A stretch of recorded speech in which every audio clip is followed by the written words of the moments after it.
Olá, sejam muito bem-vindos. Hoje a gente vai fazer um verdadeiro mergulho técnico em um tema que é simplesmente fascinante: as ondas eletromagnéticas e a radiopropagação.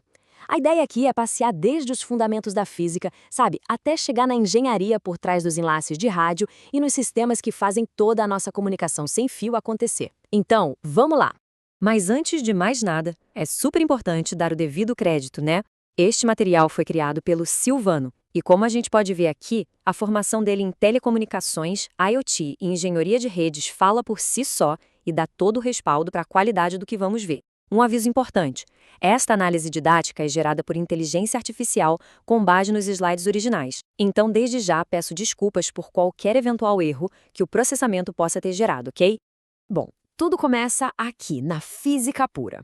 Uma onda eletromagnética, o que é isso afinal? Pensa assim, é uma dança perfeita entre um campo elétrico e um campo magnético. Como o slide mostra muito bem, eles são perpendiculares um ao outro e os dois são perpendiculares à direção em que a onda está se propagando. É o que chamamos de onda transversal. E isso não saiu do nada não, foi previsto pelas famosas equações de Maxwell e depois comprovado na prática por Heinrich Hertz. Essa formulinha aí que relaciona a velocidade da luz, comprimento de onda e frequência, ela é a base de tudo que a gente vai conversar daqui para frente. Agora, vamos sair de uma única onda e olhar o quadro completo, o espectro eletromagnético. E aqui, o ponto mais importante, sem dúvida, é a segurança. Olha só a diferença.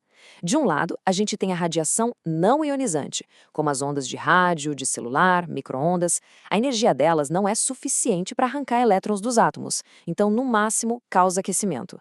Do outro lado, a radiação ionizante, raios-x, raios-gama, aí a história é outra.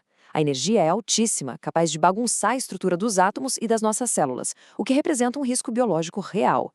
Entender essa diferença é vital. Ok, então como a gente organiza todo esse espectro para poder usar no dia a dia? É aí que entra a União Internacional de Telecomunicações, a ITU. Ela divide tudo em bandas, e essa tabela ajuda a gente a visualizar a lógica.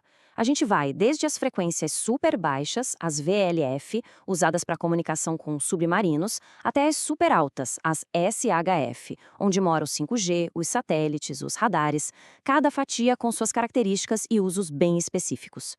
Agora, vamos dar um zoom em duas bandas que estão por toda a parte na nossa vida: VHF e UHF. Rádio FM, comunicação na aviação, isso é VHF. Já o Wi-Fi, o 4G, o 5G, a TV digital, tudo isso está em UHF. E o ponto-chave sobre elas é como elas se propagam. Elas praticamente não refletem na ionosfera, então elas dependem, na maior parte do tempo, do que a gente chama de onda espacial, ou, em bom português, visada direta entre as antenas. E essa história de visada direta nos leva ao primeiro grande desafio da engenharia de rádio. Como esse diagrama mostra perfeitamente, a curvatura da Terra, literalmente, entra na frente do sinal. O nosso horizonte óptico, ou seja, até onde a gente consegue enxergar, é limitado. Isso faz com que a linha de visada, ou loss, como a gente chama na área, seja uma exigência e um problema que precisa ser resolvido, principalmente nas frequências mais altas. E é aqui que a gente vê a beleza da engenharia em ação. A atmosfera, na verdade, dá uma entortadinha na onda de rádio. Ela curva o sinal para baixo. Para facilitar a nossa vida e os cálculos, os engenheiros criaram o fator K. É um modelo que, basicamente, finge que a Terra é um pouco maior e que o sinal viaja em linha reta. Em condições normais, esse modelo mostra que o nosso horizonte de rádio vai uns 15% além do horizonte que a gente vê a olho nu, e essa diferença é crucial para planejar enlaces de longa distância. Mas não é só a curvatura da Terra que atrapalha. Pensa em prédios, árvores, montanhas, qualquer coisa no caminho pode enfraquecer o sinal. E agora, a gente chega num conceito que é simplesmente essencial: a zona de Fresnel. Olha que interessante. Não basta ter uma linha retinha, uma visada limpa entre as antenas. A gente precisa garantir que um espaço em formato de elipse, tipo um charuto de energia em volta dessa linha, também esteja livre. A regra de ouro da engenharia diz que, para um enlace ser confiável, pelo menos 60% dessa primeira zona de Fresnel tem que estar desobstruída. A natureza, porém, às vezes dá uma mãozinha, é o fenômeno da difração. É a capacidade que a onda tem de contornar os obstáculos, como se ela passasse por uma lâmina de faca no topo de uma montanha. Isso permite que a gente tenha comunicação mesmo onde não tem visada direta, ainda que com um sinal mais fraco. E é por isso que, como mostra o gráfico ali embaixo, fazer um levantamento do perfil do terreno é um passo, absolutamente obrigatório no planejamento de qualquer enlace de rádio sério. Certo. Já entendemos como a onda viaja pelo espaço. A próxima pergunta é: como a gente coloca a informação ali dentro? A resposta é modulação. E este slide compara duas técnicas clássicas. A amplitude modulada, ou AM, que é mais simples, vai mais longe, mas sofre muito com ruído. E a frequência modulada, o FM, que entrega uma qualidade de som, uma fidelidade muito maior e é bem mais resistente a interferências. Perfeita para música, por exemplo. E qual é o equipamento que faz a mágica acontecer, que transforma um sinal elétrico numa onda eletromagnética que viaja pelo ar? É a antena, um transdutor. De forma bem simples, existem dois tipos principais. As omnidirecionais, que espalham o sinal em 360 graus, igualzinho ao roteador Wi-Fi de casa.